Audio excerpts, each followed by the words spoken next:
This video probably reached you through a strand of glass lying at the bottom of the ocean, not through a satellite, but through a cable crossing thousands of kilometers of darkness. More than 99% of intercontinental data traffic moves through this hidden network. Most cable breaks are repaired or quietly bypassed, but when several cables fail in the wrong place, entire islands can lose reliable communication, networks begin to choke, and one of the world's few specialized repair ships must sail to the exact point where the internet physically snapped. This is the physical internet, and it is far more vulnerable and far more resilient than most of us realize. Chapter 1. The physical internet. We call it the cloud, but the cloud has a physical skeleton. Hundreds of cable systems, spanning more than 1.5 million kilometers, cross the world's oceans. They connect data centers, landing stations, countries, and entire continents. This network is the real backbone of our connected civilization.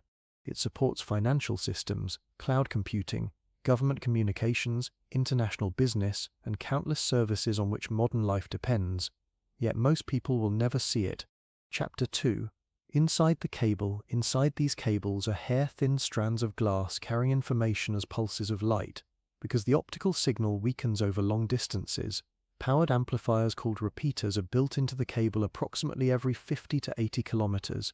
Their job is to restore the weakening signal so it can continue across an entire ocean. Electrical power for these repeaters is carried through a conductive layer inside the cable itself.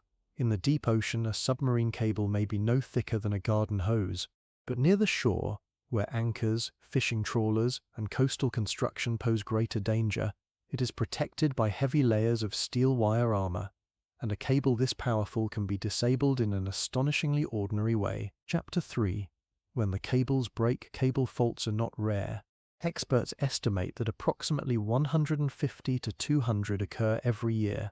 Most are ordinary maritime accidents, but in the world's most crowded and contested waters, an accident can look disturbingly similar to a warning. Take the Red Sea, one of the world's most important digital choke points. In early 2024, multiple submarine cables were damaged in the region. US officials attributed the damage to the anchor of the stricken cargo ship Rubimar, while industry analysis considered it the most likely explanation. As the disabled ship drifted before sinking, its anchor was believed to have dragged across the seabed. One operator estimated that approximately 25% of traffic using the affected Red Sea routes was disrupted, forcing providers to redirect data through alternative connections.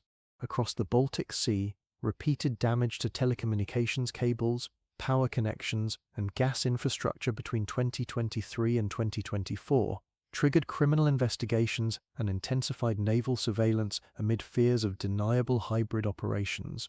But the human consequences became particularly clear on Taiwan's Matsu Islands. In early 2023, the islands were largely cut off from reliable internet after their two submarine cables were severed only 6 days apart. Taiwanese authorities associated the first break with a Chinese fishing vessel and the second with a Chinese cargo ship, although no direct evidence established that the damage was deliberate. For more than a month, residents depended on limited backup systems.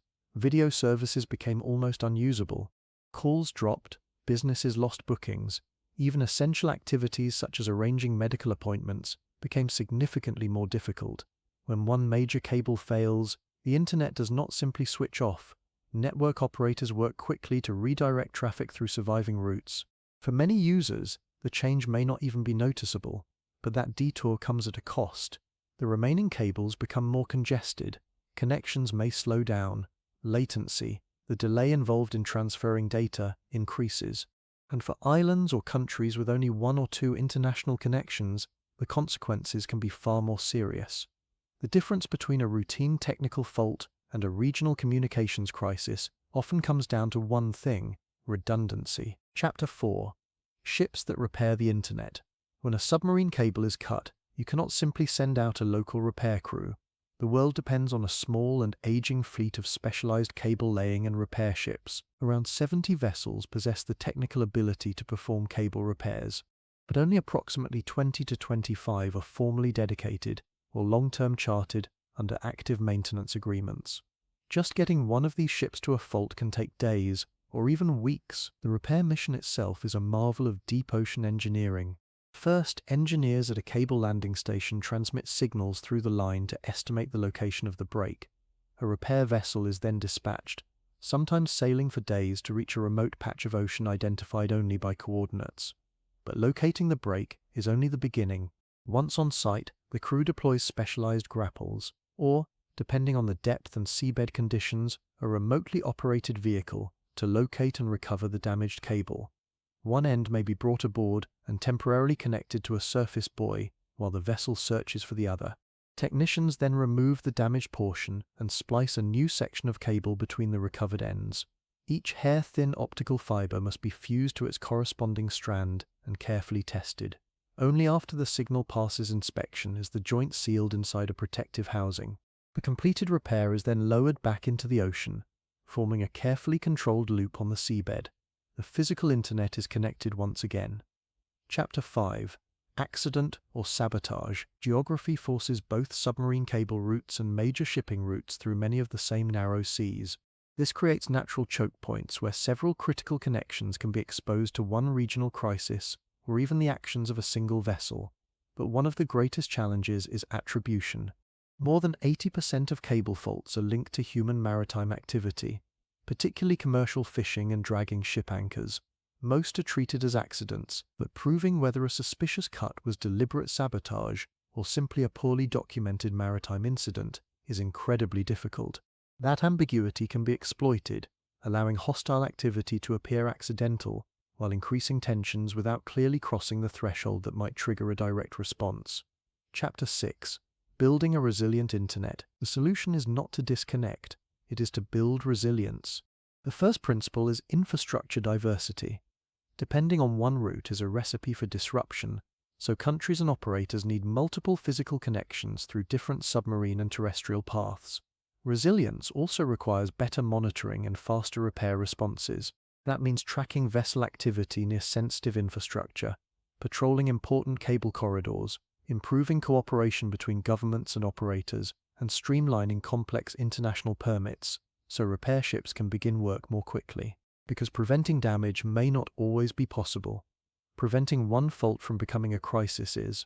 The internet feels wireless because its most important infrastructure is hidden from us. But between continents, the digital world still depends on glass fibers laid across the seabed, and on a small number of ships capable of repairing them. The cables are vulnerable, but the network is not defenseless. Alternative routes, better monitoring, faster repair permissions, and more capable vessels can prevent a fault or several simultaneous faults from becoming a regional communications crisis.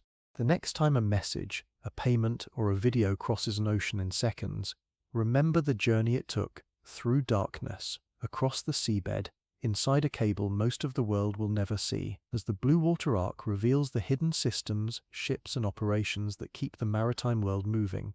Subscribe, like, and share, because the ocean carries far more than ships.